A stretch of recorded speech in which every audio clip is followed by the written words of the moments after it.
If you're thinking about carrying bikes, a great option to consider is our slide out tray. This is available on all Titan builds and is a plug and play component, so it can be taken in and out with no tools required at any point in time. So if you're not planning on using these for bikes and you just want to use this for either an outdoor cooking area or even just some big cargo boxes and you need to be able to strap them down, the L-Track is great because it has additional components that can clip in and out. So on this right here, we can go ahead and clip that right into the track system there, and it gives us a nice strapping point where we can run straps over the top from track to track or even side to side. But we also have integrated these cutouts in the side of the tray here, all the way down the length, that allow you to feed straps through, up and over to cinch stuff down as well. So you can go side to side or front to back using that track. So I'm gonna be showing you today how it actually works, how to get the bikes mounted on there, and show you some of the key functionality. So I got one bike already loaded up. Now this does require adding our bike fork mount adapters. So I have one on each side.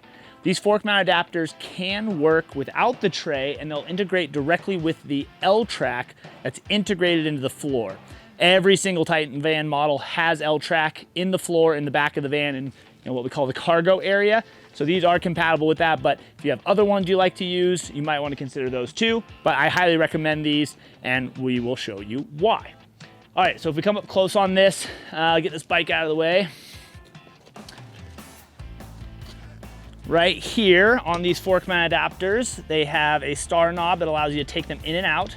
So this is the unit itself. It has some round circles here that will set right into the L-Track to keep it from being able to swivel side to side so it won't loosen up. And then it has the star knob on top to tighten it down and lock the whole assembly into the L-Track. Up top here, we have some different adapters to work with different types of bikes. Right now I have it set in the 15mm option with the boost spacing on the front forks. So that's typically on bigger mountain bikes. It is getting a little bit more popular.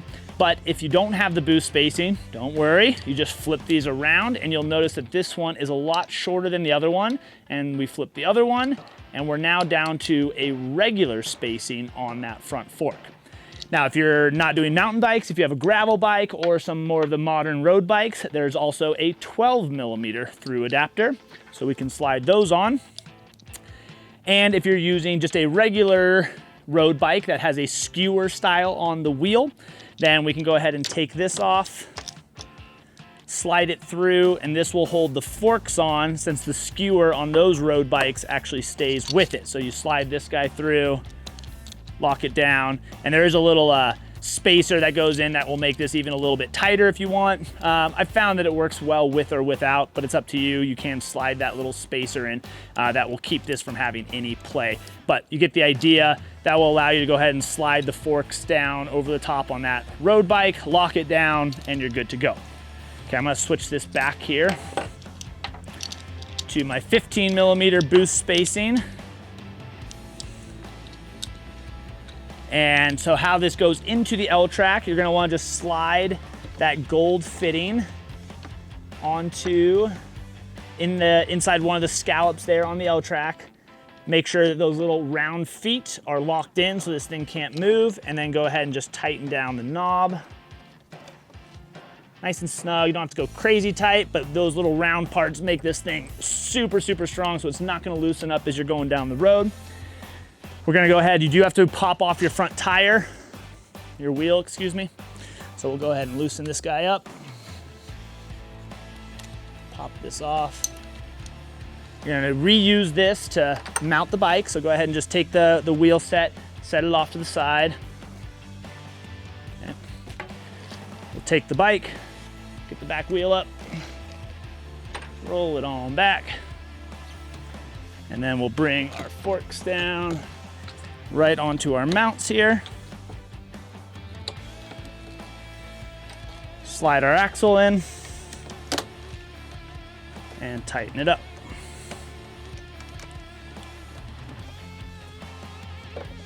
There you go, nice and solid. And then what I like to do with the wheels to keep the wheels from flying all over the place is I'll go ahead and take the wheel, I'll put it right up against the side of the bike, make sure It's got rubber touching everything, so it's not gonna scratch. And then I like these little ski straps. This is typically used for strapping up skis. Just wrap this around the wheel and the frame, and then go ahead and just cinch that down. And there you go, wheel's attached. You can store these extra little parts that you're not gonna need elsewhere. I'll just leave them there for now. And then these slide out trays, they lock in the out position, so it won't go in. So even if you're on a hill, it's not gonna go slam and shut on you. Then you can go ahead and hit the release mechanism, slide it all away.